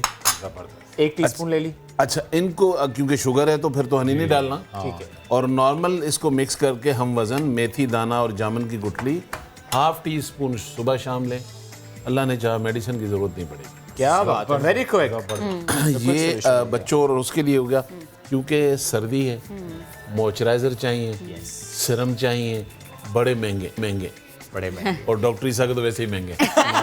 तो आप ऐसा सस्ता बताएंगे, मुझे पता है। आप ऐसा क्या करें, आप इस और बड़ा जबरदस्त रिजल्ट है। आप ये तीनों चीजें आसान से मिल जाती है। 25 ml या 50 ml ले लें आप, जो आपका फेवरेट ऑयल है। ऑलिव ऑयल है, बादाम है, कोकोनट ऑयल है, जो आपको पसंद है, बेस वो बना लें। आपने लेना है 50 ग्राम। अच्छा, इसमें आपने जो ऐड करना है, ये है अनार का ऑयल। ठीक हो गया। अनार का ऑयल आपको सिर्फ चाहिए 1 टीस्पून या 5 ml, याद कर लें। सही। आपने इसमें ऐड करना है 5 ml, और दूसरा आपने इसमें ऐड करना है ऑरेंज। ओके, ये 3 ऑयल जब आप मिक्स कर लेते हैं, और ये ऑरेंज वाला कितना ऐड करना है? उतना ही 5 ml, यानी कि 50 पर 5 टोटल ml जो है। हाँ, टोटल इसको अच्छी तरह मिक्स कर लें। ये आपकी स्किन को मॉइस्चराइजर तो करेगा, लेकिन कलर को क्लीन करने के लिए मिरेकल है, क्योंकि इसमें विटामिन सी, फिर अनार का जो है वो डस्ट को काटता है। तो ये बड़ा ज़बरदस्त है। आप अपने घर में बना के रखें, इस्तेमाल करें। चेहरे पे लगा सकते हैं, हाथों में लगा सकते हैं। बेस्ट तो यही है कि रात को सोते हुए लगा। मुझे एक और बताएं, इस भाई बात की, जिन लोगों की ऑयली स्किन होती है, वो अगर इस तरह की ऑयल वाली चीज़ें यूज़ करें, एक्चुअली सही कह रही हैं आप, ऑयली वाले भी सर्दियों में स्किन ड्राई पे चली जाती है, एटलीस्ट कुछ पैचेस बहुत ज़्यादा अगर ऑयली है इस मौसम में भी उनको तो मॉइस्चराइजर की जरूरत नहीं है। हाँ। वो तो फिर कोई क्रीम वगैरह लगाएं, वो ये ना यूज करें। नहीं, ऑयल बहुत ज्यादा ऑयली स्किन के काम का नहीं है। बेसिकली हम बात करें मॉइस्चराइजर तो इसमें ड्राई स्किन ड्राई स्किन के लिए बिल्कुल ठीक हो गया। अच्छा जी, फिर दूसरा होता है कि कोई ऐसी चीज़ जो हम घर में बनाएं कि हमारी स्किन मॉइस्चराइजर तो रहे लेकिन दाग धब्बे चेहरे पे हाथों पे ये भी ख़त्म हो।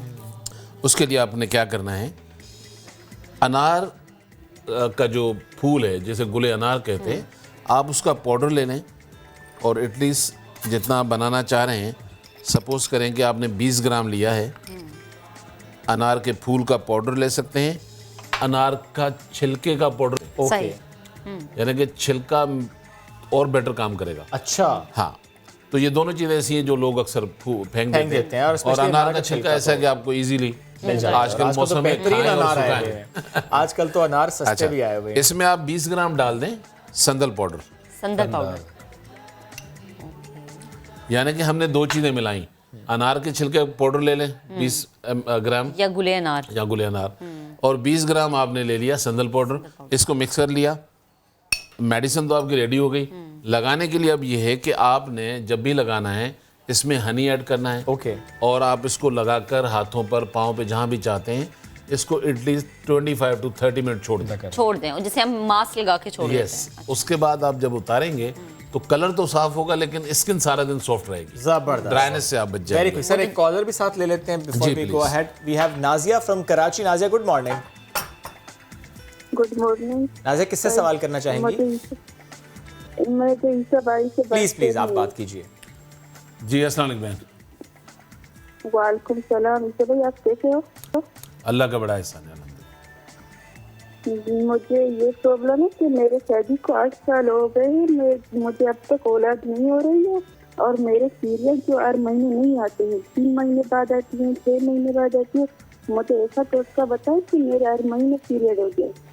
अच्छा, ठीक है बेटा, ये आपके लिए भी मेरा जवाब है और उन बहनों के लिए भी जवाब है जिनको ये प्रॉब्लम है कि शादी हो गई 5 साल 10 साल से औलाद नहीं हो रही। सबसे पहले तो देखें, आपको जो टेस्ट हैं 2 बहुत ज़रूरी हैं, उसके बगैर आप इलाज करा रही हैं, सिर्फ पैसे ज़ाया होंगे आपके, होगा कुछ नहीं। सबसे पहला ज़रिया जो औलाद का अल्लाह ताला ने बनाया मर्द को, उसके लिए ज़रूरी है कि आप उनके टेस्ट, काउंट का टेस्ट होता है, वो करवाएं। और दूसरा ज़रिया जो अल्लाह ताला ने हमारी बहनों को दिया है, बच्चियों को दिया है, वो है फॉलिकल्स। तो 2 टेस्ट तो ज़रूरी है, उसके बगैर तो कोई बता भी नहीं पाएगा कि आपकी इश्यूज़ क्या हैं। थर्ड होता है पीसीओ। पीसीओ इतना प्रॉब्लम करता नहीं है लेकिन बहरहाल साइकिल को डिस्टर्ब करता है। तो ये 3 अगर आपके टेस्ट हो मेरे पास तो मैं आपको बता सकता हूँ। और आसान तरीका ये है कि आप यहाँ से नंबर ले लें, मुझे व्हाट्सएप कर दें, मैं उनको देख कर ही आपको गाइड कर दूंगा कि आपको क्या करना चाहिए। ठीक है, कॉलर हमारे साथ मौजूद है नुमान, ये भी कराची से इन्होंने ज्वाइन किया। अस्सलाम वालेकुम नुमान, गुड मॉर्निंग। कहिएगा किससे सवाल है आपका, क्या मसला है? मेरा स्किन पे डॉट्स है, ब्लैक कलर के लाइट से डॉट्स है, तो वो बड़े मतलब कहीं जाता हो तो मुझे बड़ा अजीब सा फील होता है। तो जब पिंपल्स हो जाते हैं तो मैं इसको तोड़े तो वो निशानात रह जाते हैं, तो वो काफ़ी पुराने निशानात मेरे ना, तो वो जा नहीं रहे निशान। अच्छा, इसमें कुछ क्या होता है, कुछ लड़कों के साथ भी लड़कियों के साथ भी स्किन पे दाने आ गए। अच्छा, आप रात को सोएं, सुबह नया वेलकम करने के लिए खड़ा हुआ है, ऐसा ही है। अमूमन लोग इसको बाहर से ट्रीट करते हैं, ये कभी नहीं जाते, पीप वाले होते हैं, ये होते हैं, तो आप क्रीमें लगा लें, फेस वॉश लगा लें, जबकि इसका ताल्लुक ब्लड से है। जब आप ब्लड प्योरीफाई नहीं करते हैं तो ये जाते नहीं हैं। तो आप क्या करें, 2 चीज़ें साथ कर लें। ब्लड प्योरीफिकेशन के लिए 2 चीज़ें ले लें, एक गुलमंडी, एक उनाब। ओके, दोनों आपको दानों की शक्ल में मिलते हैं।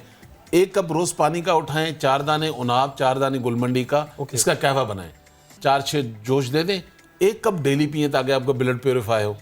अब रह गया ऊपर जो आपके खड्डे हैं अगर, तो अल्लाह ताला की बेहतरीन नेमतों में से एक नेमत वो है मेथी दाना।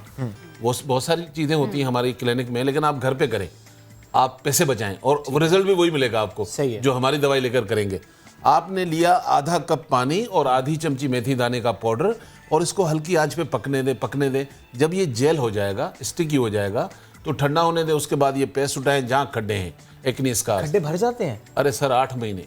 अच्छा, प्रॉब्लम क्या है, लोग कहते हैं कि डॉक्टर साहब आप हमें दवाई दे दें, मैं कहता हूँ भाई 8 महीने तो लगेंगे, हर महीने मुझे 3,000 रुपए दे रहे हो, तो ये 5 रुपए वाला भी तो 8 महीने करो, ये डेली करें।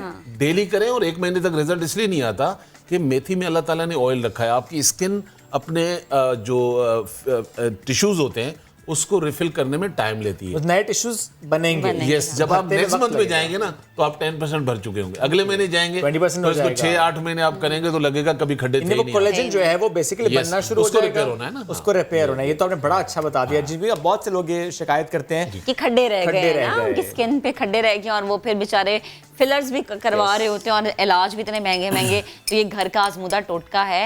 और हमारे साथ एक और कॉलर है आमना, लाहौर से, उन्होंने हमें ज्वाइन किया। अस्सलाम वालेकुम आमना, गुड मॉर्निंग। कहिएगा क्या सवाल है आपका और किससे सवाल करेंगे?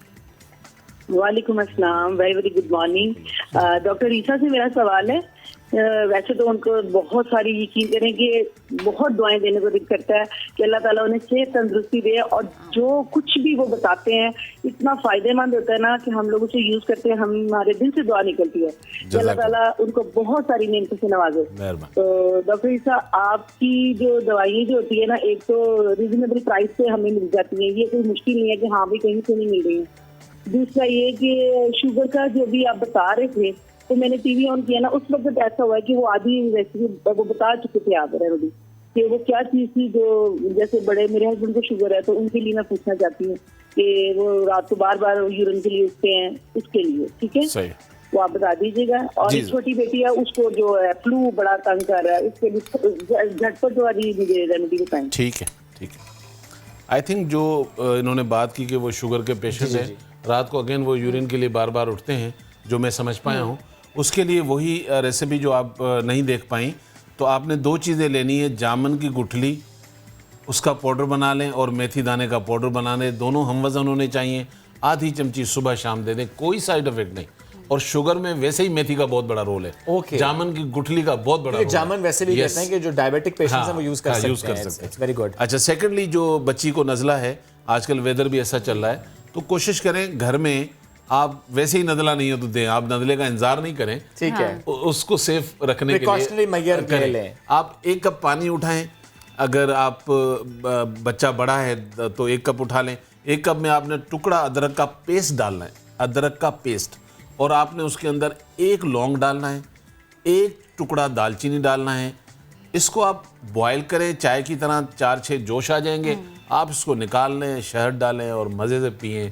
नज़ला क्या, ज़ुकाम क्या, गले की खराबियां क्या, तो सारी बीमारियों का जो इलाज है ना, वैसे है किचन में, लोग गौर नहीं करते। अच्छा डॉक्टर ईसा, सर्दियों में ज़ाहिर है ड्राई फ्रूट्स का इस्तेमाल बहुत बढ़ जाता है, थोड़ा सा गाइड कर दें अगर कि कितना ड्राई फ्रूट, कहते हैं ना कि इतने बादाम की गिरियाँ, इतना वॉलनट, इतने मेवे, इतना काजू। देखें, मैं एक छोटी सी मिसाल लोगों को दे देता हूँ। लोग आते हैं, कहते हैं डॉक्टर साहब मल्टी विटामिन दे दें, और ये जो मेरे देखने वाले हैं, जो मेरी तबीयत को जानते हैं, मैं उनको पहले ये बताता हूँ कि आप मेरे से 4000 की दवाई ले रहे हो, पहले पूछोगे नहीं मैंने डाला क्या है। पिछले साल जो फल आए थे वो मैंने सुखाए हैं, ओके, अब मैं आपको कूट के खिला रहा हूँ, बेहतर है अभी तो फ्रेश भी ले रहा है। अच्छा, वो बेचारा उठ जाता है ना, कहता है थैंक यू सर। अच्छा, तो ऐसे डॉक्टर किस्मत से मिलते हैं। नहीं, देखो, अल्लाह की नेमतों को तो बयान करो। बिल्कुल, तो वो ये भी एक इल्म है ना कि आप लोगों में। अच्छा, दूसरा जो है फल जो खाने का टाइम है, फ्रेश फल की बात करें, वो दिन में खाया करें, रात को मत खाएं, सूरज डूबने से पहले खाएं, उसके बेनिफिट उठाएं, रात को नहीं खाएं।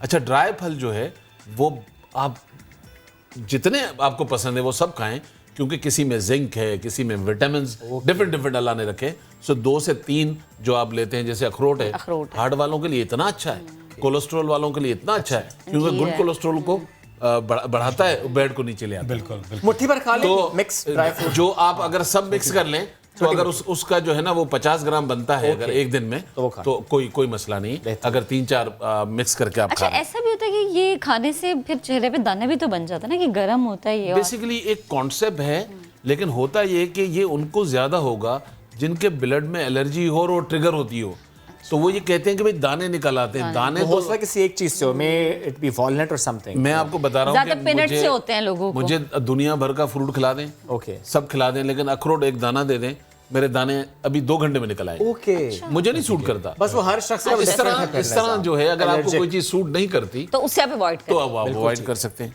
मीना फ्रॉम रावलपिंडी एक और कॉलर हमारे साथ मौजूद है। Meena, good morning. अस्सलाम वालेकुम। वालेकुम। क्या सवाल करना कैसे आप चाहेंगे? लोग? अल्हम्दुलिल्लाह। अच्छा, मैंने ना आपसे ना ये पूछना था कि मेरी एज 43 है, ठीक है। मेरे चेहरे पे ना बहुत ज्यादा जो है ना छाइयाँ बन गई है, पहले नहीं थी। जो सामने से सर के बाल हैं वो भी लास्ट टाइम तो तेजी से गिर रहे थे, यहाँ से थोड़ा थोड़ा गंजपन आना शुरू हो गया। ठीक है। और वेट है मेरा, वेट जो है ना काफी ज्यादा ना वो भी बढ़ना शुरू हो गया। डाइट पे भी कंट्रोल करती हूँ, ज्यादा खाना पीना भी नहीं है, लेकिन आई डोंट नो कि इतना ज्यादा क्यों वेट मेरा बढ़ रहा है। स्किन भी खराब हो रही है। जी, थायराइड का तो आपको प्रॉब्लम नहीं है बिल्कुल भी ना? नहीं, मेरा कोई भी नहीं है, लेकिन मुझे फाइब्रोइड इशू था, तो बिफोर 7 इयर्स मेरा ऑपरेट हुआ था। अच्छा, और फाइब्रॉइड का साइज क्या था? मतलब बहुत बड़े साइज में भी होता है या बहुत शॉर्ट साइज? 97.9। अच्छा, देखे बस आपने खुद बता दिया ना, फाइब्रॉइड आपका जो था इतना बड़ा था कि उसको आपने इतना डेवलप होने दिया, उसकी वजह से। बट डॉक्टर साहब वो कहते 7 साल पहले ऑपरेट हो गया था। नहीं, उसके बाद वो साथ तो रहेंगे ना। हाँ, वो रहे, इतने अरसे रहे। हार्मोन्स उसका इम्बैलेंस होते हैं, और ख़ास तौर पे जो ख़वातीन में ईस्ट्रोजन बनते हैं वो कट डाउन हो जाते हैं। एक तो सबसे पहले आप ये करेंगी कि आप पूरे पाकिस्तान में हर जगह अवेलेबल है evening primrose oil with GLA, ठीक है, लीजिएगा सनफ्लावर सीड्स के साथ, सोया मिल्क के साथ, ठीक है। दो टाइम लें सोया मिल्क, और उसके साथ आप चुटकी हल्दी डालें, एक इवनिंग प्रिमरोज ऑयल लें और सनफ्लावर सीड्स खाएं।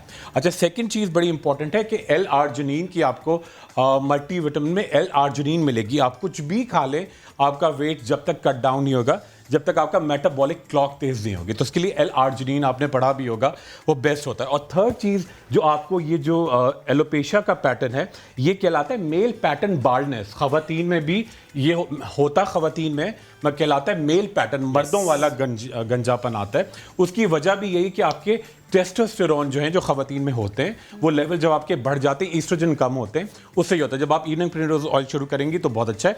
सेकंड चीज़ आप क्या करें कि जी आप तारा मीरा का तेल, ठीक है, और उसके साथ जिंक पायरेथॉन, या आप डिस्पेंस कराएं डी वॉटसन से इस्लामाबाद में, जिंक पायरेथॉन और आप तारा मीरा का तेल मिक्स करें, और जहाँ जहाँ आपके बाल गायब है, जूठ जो होता है उससे रब करके लगाएं, आपके बाल बहुत तेज से आएंगे। और मल्टीविटामिन कंटेनिंग बायोटिन और हॉर्स टेल एक्सट्रैक्ट जरूर खाइएगा। सही। अच्छा, मैं इनसे ये रिक्वेस्ट करूंगा 2 चीज़ें जी, क्योंकि उनके पिगमेंटेशन का इशू था, बालों का था।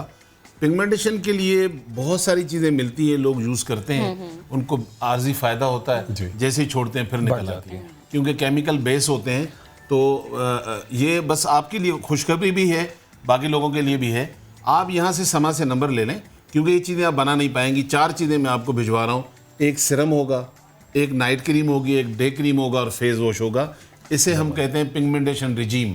ये मेरी तरफ से आपको गिफ्ट है, अगला खुद मंगाइएगा। क्या बात है। पहले महीने का मेरा, पहले महीने में 25% गायब, और 4 महीने में हमेशा के लिए बाकी 75% के लिए आपको खुद मंगवाना पड़ेगा। एक और कॉलर हमारे साथ मौजूद है, ताहिरा रावलपिंडी से हमें ज्वाइन किया। अस्सलाम वालेकुम ताहिरा, गुड मॉर्निंग। क्या सवाल है आपका और किससे सवाल करेंगे? मुझे डॉक्टर खुरम से बात करनी थी। जी अस्सलाम वालेकुम ताहिरा, कैसी हैं आप? ठीक ठाक, अल्लाह का शुक्र। जी अच्छा डॉक्टर साहब, मेरा सवाल ये है कि मेरी बेटी है 22 साल की। जी उसको ना हमें चेस्ट पे कीलॉइड्स हैं। अच्छा। तकरीबन 3-4 साल से। अच्छा। तो काफी इलाज वगैरह करवाया है। जी। जो इंजेक्शन लगते हैं उसके अंदर वो भी लगवाए हैं, जी बिल्कुल। जी। पर उससे फर्क नहीं पड़ा। जो बढ़ गए वो बड़े, जो छोटे हैं वो नहीं बढ़ रहे। शुक्र है। नहीं मैडम, बिल्कुल ठीक है। अच्छा, आपकी फैमिली में टेंडेंसी है कि अगर किसी को चोट लग जाती है, फ्रिक्शन होते है, कीलॉइड बनते हैं? नहीं, कुछ भी नहीं है। अच्छा, कीलॉइड के लिए आपने K-कॉर्ड लगाया, क्रीम कौन सी यूज की? तो अच्छा, मैं अब आपको बता रहा हूँ जो लाहौर में आराम से मिलेंगी और उससे बिल्कुल ये दब जाएगा। एक तो लीजिएगा कॉन्ट्रैक्ट ट्यूबिक्स जेल, ठीक है, कॉन्ट्रैक्ट ट्यूबिक्स जेल, और उसके साथ सेंट आइव्स का विटामिन E मॉइस्चराइजिंग लोशन, ठीक है, और उसके साथ ऐड कीजिएगा 2 कैप्सूल पेयर्स करके एवियन के, ठीक है। तीनों का आपने मिक्सचर बनाया, और जहाँ जहाँ उनके कीलॉइड्स हैं वहाँ पे उसको अच्छी तरह से एब्जॉर्ब करके ऊपर से आप एक अच्छा सा बैंडेज करें, ठीक है, और 2 टाइम उनको विटामिन दीजिएगा थेराग्रैंड अल्ट्रा, ठीक है। अच्छा। और एक बड़ी इंपॉर्टेंट चीज, उनको कोई डाययूरेटिक, ठीक है, जैसे कि आप उनको दें green tea twice a day. Green tea में आप क्या ऐड करेंगे जी, थोड़ा सा उसके अंदर ऐड करें जी कलौंजी, ठीक है, और शहद, ये उनको ट्वाइस दे दें और आप उनको थेराग्रैंड अल्ट्रा दें, कॉन्ट्रैक्स ट्यूबिक्स जेल और सेंटाइव का विटामिन ई मॉइस्चराइजिंग लोशन लगा के ऊपर से बैंडेज करें और उसको प्रेस रखिएगा। आप के कॉट मत लगवाइएगा वरना वो और ख़राब हो जाएंगे। ठीक है जी, और फिर हमें बताइएगा महीने में। चले जबरदस्त। कीलॉइड जी लास्ट है। मैं इसलिए भी ये लोगों को फोकस कराऊं कि अमूमन लोग चिया सीड के नाम पर तुखमलंगा बिल्कुल, तो तुखमलंगा अच्छी चीज़ है लेकिन जिस पर्पस के लिए ले रहे हैं उसका वो काम नहीं है। नहीं। और सर्दियों में तो वैसे भी ज़्यादा ना ले क्योंकि वो ठंडा बहुत होता है। तो ख़ासतौर पे हमारी बहनें जिनके घुटनों के मसले हैं और चिया सीड लेके बढ़ जाते हैं। थोड़ा सा जरा जूम करके तो हम दिखा भी देते हैं कि ये chia seeds are very different है बेसिकली, क्योंकि लास्ट टाइम भी आपने जब जिक्र किया था तो मिलते जुलते सर इसमें। ये बेसिकली अफ्रीकन सीड है, अफ्रीकन सीड, और ये बहुत हर जगह नहीं मिलता लेकिन किसी भी बड़े स्टोरेज जाए हमारे यहाँ होता है क्योंकि हम बाहर से मंगाते हैं। तो कहने का मकसद ये बेहतरीन है बेली और थाई कम करने के लिए। एग्जैक्टली, यानी कि इसका जो सबसे बड़ा रोल है इसमें ओमेगा 3 बहुत ज्यादा है, यानी वो स्टबर्न फैट है वो कम करने में। मर्द करे, औरत करे, बच्चे करें, बच्चियां करें। अच्छा, इसका बेहतरीन तरीका ये है कि आप 1 टेबल स्पून अगर अफोर्ड कर सकते हैं तो फिर 2 डाल दें। कहने लगे वरना आधा अगर अफोर्ड कर सकते हैं तो 2 डाल दें और नहीं बस। इसको सारी रात आप भिगो के रखें। सुबह अगर आपको पसंद है दालचीनी का पाउडर तो आधी चमची डाल दें, और अगर आपको पसंद है शहद और लेमन तो वो डाल दें, कोई भी चॉइस आपके ऊपर है। 1 गिलास रात को भिगो के रखें, सुबह पिए, और 1 शाम को भिगो के रखें, सुबह पी लें, रात को सोने से पहले पिए। ठीक है, ये बेहतरीन है बेली और थाई के लिए। जबरदस्त। स्टबर्न फैट को हो कर देंगे आप, फिर good bye. Mrs Mughal Azam from Lahore, good morning. Good morning बाबलाइजा। होशियार, मिसेस मुगल आजम आ चुकी है यहाँ पर। मिसेस मुगल आजम पहले शेर हो जाए। शेर क्या, बहुत अच्छी बात कहती हूँ कि मुख्तसर सी जिंदगी है, दूसरों के साथ मोहब्बत और एहतराम से पेश आए, आपकी जिंदगी खुशियों से भर जाएगी। यकीन करें, क्या बात। ये फार्मूला हर बंदे को आजमाना चाहिए। शेरो शायरी होती है लेकिन ये मेरे तमाम बहन भाइयों के लिए है कि जिस तरह के हालात जा रहे हैं, अगर हम ये चीज को सोच लें तो यकीनन हम लोग आसानी हमारे में पैदा हो जाएगी, खुशियों से भर जाएगा। जबरदस्त। मिसेस मुगल आजम ये बताएं लाहौर दा मौसम किंज दा है? लाहौर का मौसम तो बहुत चंगा है, तुसा लाहौर आओ ना। गई सी मैं किसी मिली ही नहीं, मेरा तो शहर ही है लाहौर। नहीं, आप लाहौर आए, आपको मौसम एंजॉय करवाते हैं और बकायदा सूप वगैरह आपको पिलाते हैं। हम अपने हाथ का, कराची का सूप तो मशहूर है ना, लेकिन इसका जो लाहौर का टेस्ट है वो लाहौर का ही है। लाहौर है ना, लाहौर है, इसलिए तो कहते हैं। लाहौर है, जिन्हें लाहौर नहीं तक किया जमिया नहीं। अच्छा, बातें बहुत सारी होगी। मुझे ना थोड़ा सा मसला ये है कि आजकल सर्दी है और जाहिर है हर जगह जो है ड्राई स्किन बहुत सारी कोशिश कर ली है। डॉक्टर खुरम से मेरा पर्सनली सवाल है ये जी कि अगर डॉक्टर खुरम ने अच्छी सी क्रीम बनाई है जो अपने फेस के लिए, हाथों के लिए यूज करे, जो बड़ा ग्लो कर रहा है ना, वो हमें अगर भेज दें लाहौर तो बहुत अच्छी बात है, क्योंकि मैं जा नहीं सकती, हमें गिफ्ट के तौर पे दें।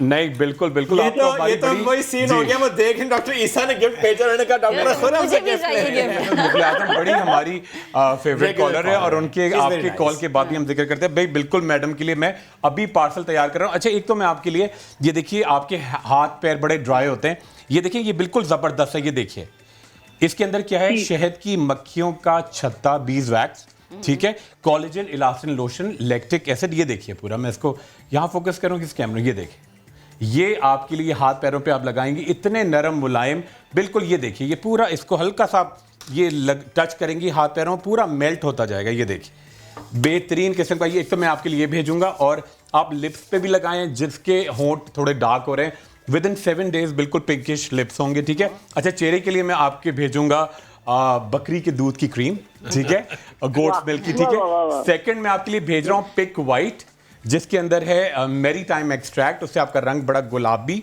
और आखिरी चीज बड़ी इंपॉर्टेंट है, ये आप देखिए, ये दूध और शहद का लोशन है, मैं दिखाता हूं। ये पूरी बॉडी पे आप लगा के सोएं, और ये देखिएगा बिल्कुल आपकी बॉडी पूरे शहद की तरह, ये देखिए। और ये इतना ड्राई भी आपको नहीं, चिकना भी नहीं करेगा और ड्राइनेस भी नहीं, ठीक है। बड़ी जबरदस्त थी पूरी बॉडी पे आप लगाएंगे। आज ने मेला लुट ले, आज आपके लिए पार्सल तैयार हो रहा है। आज मैं ये देखता हूँ जब भी वो प्रोग्राम में उनकी कॉल आती है तो थोड़ी रौनक आती है। बहुत और हमने कुछ दिया, हम कुछ डेलीकेट कर रहे हैं। क्या नहीं, गिफ्ट नहीं, कुछ स्पेशल डेलीकेट कर रहा हूं। जी जी। कोरोना भी तो एक रोना है, वो खांसे तो खांसी है, हम खांसे तो कोरोना है। तुम्हारी खांसी हमारी खांसी कोरोना है। चलो जी, कॉल करो ना। एक और कॉल आ गई, Shahzad from Karachi. Shahzad, good morning. Shahzad, सबसे पहले आप ये कीजिए, टीवी का वॉल्यूम आहिस्ता कर दीजिए, फिर आपकी आवाज हम तक सही से आएगी। और प्लीज अब सवाल कीजिए। अस्सलाम वालेकुम डॉक्टर साहब। सर आवाज आ रही है? आवाज आ रही है सर, सवाल कीजिए। सर मुझे एक्चुअली मेरे जो सर के बाल हैं वो बहुत ज्यादा उतरते हैं, तो उसके लिए मेरे सर के बाल बहुत उतरते हैं। सर बीच में से आप तो गायब नहीं है, मेल पैटर्न बाल्डनेस तो नहीं है ना आपके, गंजापन तो नहीं है? नहीं गंजापन तो नहीं है, है बाल मगर बहुत ज्यादा उतरते हैं। और खुश्की सिकरी बहुत है उसमें? नहीं खुश्की सिकरी भी नहीं है। अच्छा ठीक है। आप कोई विटामिन लेते हैं, कोई ग़िज़ाइयत की चीज लेते हैं? मछली खाते हैं, दालें खाते हैं, पालक खाते हैं, बाहर की चीजें तो नहीं खाते? दालें बहुत खाता हूँ सर जी। पालक, दालें खाता हूँ। दालें बहुत खाते हैं, प्रोटीन कंटेंट है। अच्छा, आप कोई तेल लगाते हैं बालों में? नहीं सर, घर पे जो होता है वही लगा लेता हूँ। अच्छा, मैं आपको एक बड़ा, डॉक्टर साहब भी बताएंगे, मैं एक बड़ा अच्छा तेल आपको बता रहा हूँ जो आप खुद घर में बनाएंगे। एक मिनट सर, जल्दी से। अब जी बिल्कुल देखिए। अच्छा, घर में आपके पूरे कराची में हर जगह माशाल्लाह नीम के पत्ते तो मौजूद होंगे। आपने क्या किया, 1 से 2 टहनियां आपने नीम के पत्ते। ठीक है। अच्छा, इसके अलावा आप ये सोल्यूशन बनाएंगे जी, इसके बैठे ना आप जी। अच्छा नहीं, मैं इसके साथ क्या करना है आपको, एक लोशन है जिसके अंदर ये देखिए, ये कंट्रीब्यूशन होगा, इसके अंदर कोकोनट ऑयल है, ठीक है, जिंक पायरेथॉन है, ठीक है, जो एंटी डैंड्रफ होता है, और इसके साथ है एंथ्रेलिन, इरिटेंट होता है। इसको आपने ऐड किया, ये ऑयली फॉर्म में होगा, बालों के लिए बेहतरीन। थोड़ा सा इसके अंदर वाटर ऐड करें और ये मिक्सचर बना के आप पूरे बालों में लगाइएगा, जहां जहां बाल कम हो रहे हैं। बाल गिरना बहुत नेचुरल चीज है, 100 से 150 बाल गिरते हैं, आप परवाह नहीं करें। और विटामिन को खाएं अच्छा सा, जैसे कि हॉर्स ठीक है जी, ये लगाएं। जबरदस्त, thank you so much sir. आप साथ 2 हिस्से नीम ऑयल और 1 हिस्सा कोकोनट ऑयल, दोनों मिक्स करें, काम खत्म। जबरदस्त, वक्त हो गया खत्म, काम खत्म, वक्त खत्म। कल मिलेंगे दोबारा, अपने बहुत सा ख्याल रखिए। अल्लाह हाफ़िज़। मास्क पहने, मास्क टाइम तो मैंने कहा आज पहन ही लेंगे।